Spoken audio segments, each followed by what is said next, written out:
बिस्मिल्लाहिर्रहमानिर्रहीम। उसी सिलसिले को स्टार्ट करते हैं जिसमें हम एनाइन और कैटाइन्स के नाम लिखना सीख रहे थे। आज जो हम करने जा रहे हैं वो है नेमिंग ऑफ आइंस या नेमिंग ऑफ इनऑर्गेनिक कंपाउंड्स। बड़ा कॉम्प्लिकेटेड हो जाता है जब आप ऐसे नाम पढ़ते हैं जिसमें आइट आए, एट आए, जैसे सल्फेट, नाइट्राइट, नाइट्राइड। तो इनऑर्गेनिक सॉल्ट्स में बहुत दफ़ा आइट आता है, अस आता है, पर आता है, एट आता है। तो आज हम वो चीज़ सीखेंगे जिसमें प्रीफिक्सेस और सफिक्सेस यूज़ किए जाते हैं इनऑर्गेनिक एनाइन और कैटाइन के लिए, और उसी से ही सॉल्ट का नाम भी लिखा जाता है। आइए सबसे पहले एनाइन से स्टार्ट करते हैं। सबसे पहले देखिए, एनाइन को मैंने दो हिस्सों में डिवाइड किया है, एक मोनोटॉमिक आइन और दूसरे polyatomic A9 which contain oxygen. कोई भी ऐसा एनाइन जिसमें ऑक्सीजन हो उसे ऑक्सी एनाइन कहते हैं, ऑक्सी एनाइन। मोनोटॉमिक आइन में आप ये समझें कि वो पहले पढ़ेंगे जिसमें सफिक्स आइड आता है, आइट। मोनोटॉमिक जितने भी आइन होते हैं, एनाइन होते हैं, उसमें हम आइड का लफ्ज़ इस्तेमाल करते हैं। जबकि पॉलीएटॉमिक एनाइन जो होते हैं, पॉलीएटॉमिक एनाइन जिसमें ऑक्सीजन होता है, उसमें दो कंडीशन होती है, एक में ऑक्सीजन ज़्यादा होता है, एक में ऑक्सीजन कम होता है। अच्छा जी, जिसमें ऑक्सीजन ज़्यादा होता है उसके लिए सफिक्स यूज़ करते हैं एट, जिसमें ऑक्सीजन कम होता है उसके लिए सफिक्स यूज़ करते हैं आइट, आइड यूज़ करते हैं मोनोटॉमिक में, और आइट यूज़ करते हैं पॉलीएटॉमिक में जिसमें कम ऑक्सीजन होते हैं। अच्छा, अगर जो आपने नाम लिखा था एट, अगर इससे भी ज़्यादा ऑक्सीजन आ जाए तो उसके लिए प्रीफिक्स यूज़ करते हैं पर, यानी प्रीफिक्स नहीं, सफिक्स यूज़ करेंगे पर। लेकिन जितना आपने डिसाइड किया था कि इतने लेस ऑक्सीजन है, अगर इससे भी कम ऑक्सीजन आ जाए तो उसके लिए सफिक्स यूज़ करते हैं हाइपो,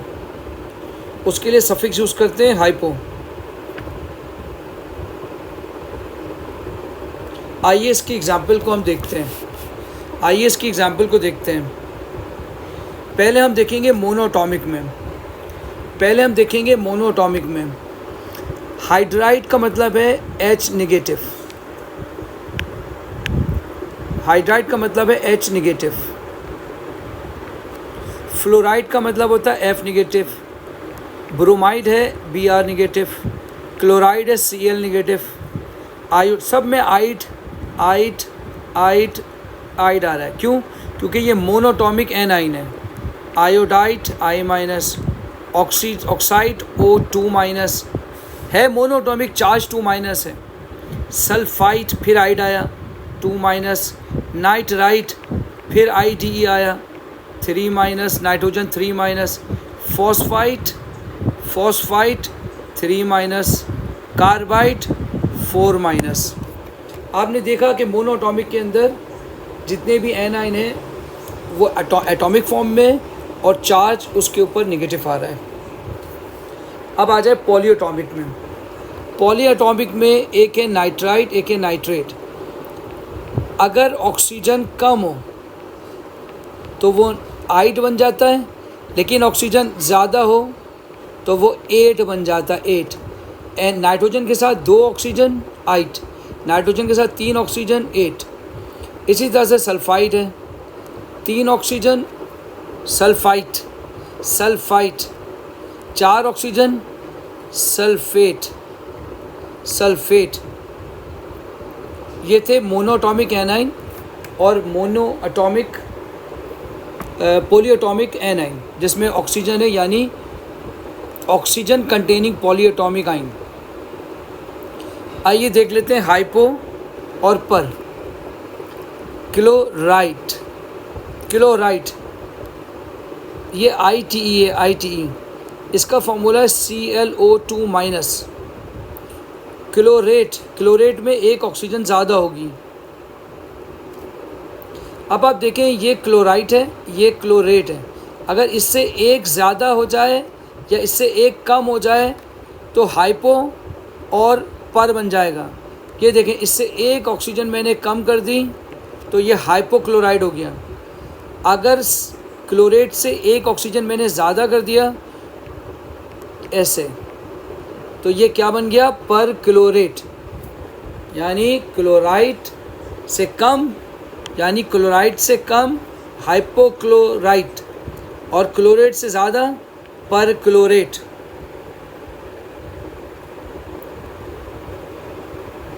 आइए अब बाय और डाई वाले काम कर लेते हैं। इनके नाम सीखें क्या होता है। देखें, अगर आपके पास कार्बोनेट है तो इसका फॉर्मूला होता है CO3-2। इसका फॉर्मूला होता है CO3-2, इसका फॉर्मूला होता है। लेकिन अगर इसके अंदर आप एक हाइड्रोजन ऐड कर देंगे, यानी H पॉजिटिव प्लस CO3-2-, तो ये एक चार्ज कम होने से ये कंपाउंड बन जाएगा। इसे कहते हैं हाइड्रोजन कार्बोनेट या बाइकार्बोनेट, हाइड्रोजन कार्बोनेट या बाइकार्बोनेट। आइए अगला देखते हैं सल्फेट। सल्फेट होता है SO4-2-। अगर इसमें आप एक H पॉजिटिव ऐड कर दें तो इसका एक नेगेटिव चार्ज कम हो जाएगा, ये बन जाएगा हाइड्रोजन सल्फेट या बाइसल्फेट। इसी तरह से फॉस्फेट। फॉस्फेट होता है PO4-3-। PO4-3-, इसमें एक हाइड्रोजन लगा के चार्ज एक कम कर दें, यह बन जाएगा हाइड्रोजन फॉस्फेट। इसमें दो हाइड्रोजन लगाकर दो चार्ज कम कर दें, ये बन जाएगा bye hydrogen phosphate. Bye hydrogen phosphate, एक हाइड्रोजन डाला, एक चार्ज कम किया, 3 से 2 हाइड्रोजन फॉस्फेट। दो हाइड्रोजन लगाए, दो चार्ज कम किए, ये कहलाएगा बाय हाइड्रोजन फॉस्फेट। आइए अब थोड़े नाम कैटाइन के भी देख लेते हैं, कैटाइन के नाम भी देख लेते हैं। देखिए, अगर आपके पास रस आ रहा है, अस और रिक, इसका मतलब है एक कम चार्ज। रिक का मतलब होता है एक चार्ज ज़्यादा। क्यूप्रस, क्यूप्रस +1, क्यूप्रस +1, एक ज़्यादा क्यूप्रिक। उसके बाद है कोबाल्टस, कोबाल्टस 2+, कोबाल्टिक एक ज़्यादा, कोबाल्टिक एक ज़्यादा यानी +3। दूसरा है स्टेनस यानी टिन, तो 2 चार्ज हो तो स्टेनस, और एक ज़्यादा हो तो स्टेनिक। अगला है प्लम्बस यानी लेड, अगर 2 चार्ज हो तो प्लम्बस, 3 चार्ज हो तो प्लम्बिक। मर्क्यूरस, अगर 2 चार्ज हो तो मर्क्यूरस, 3 चार्ज हो तो मर्क्यूरिक, 3 चार्ज हो तो मर्क्यूरिक। इसके अलावा एक बात याद रखिएगा, हम रोमन जब लैंग्वेज यूज़ करते हैं, रोमन में जब इसका नाम लिखते हैं तो इसको आयरन 2 भी कहते हैं, आयरन 2। ये कहलाता है कॉपर 1, ये कहलाएगा मरकरी 3, ये कहलाएगा टिन 2। तो रोमन अल्फ़ाबेट, रोमन नंबर में लिख सकते हैं अगर आपके पास कैटाइन हो, अगर आपके पास कैटाइन हो।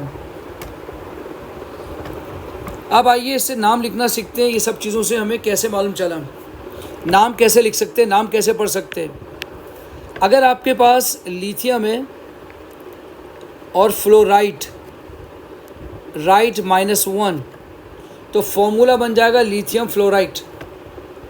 यह आ गया लिथियम ऑक्साइड मीन्स 2-, इससे फॉर्मूला बन जाएगा लिथियम ऑक्साइड।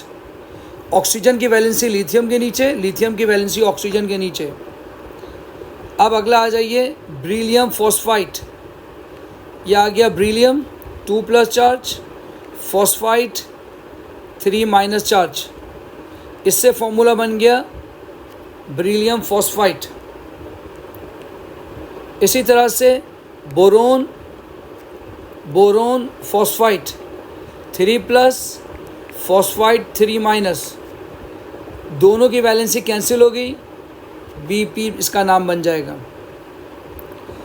ये आ गया कॉपर 1 क्लोराइड, इसका मतलब है कॉपर 1 और आयोडाइड -1, फॉर्मूला बन जाएगा कॉपर आई।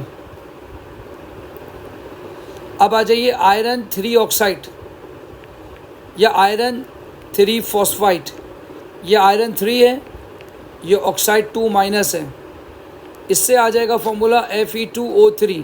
आयरन की वैलेंसी ऑक्सीजन के नीचे यानी 3, ऑक्सीजन की वैलेंसी आयरन के नीचे। अगला है आयरन फॉस्फाइड, आयरन की वैलेंसी 3, फॉस्फोरस की 3-, फॉर्मूला बन गया Fep। अब अगला आ जाइए copper nitride, copper 2 nitride, copper 2+, nitride ide लिखा है, इसका मतलब है नाइट्रोजन 3-, फॉर्मूला बन गया कॉपर 3N2। कॉपर की वैलेंसी नाइट्रोजन के नीचे, नाइट्रोजन की वैलेंसी कॉपर के नीचे।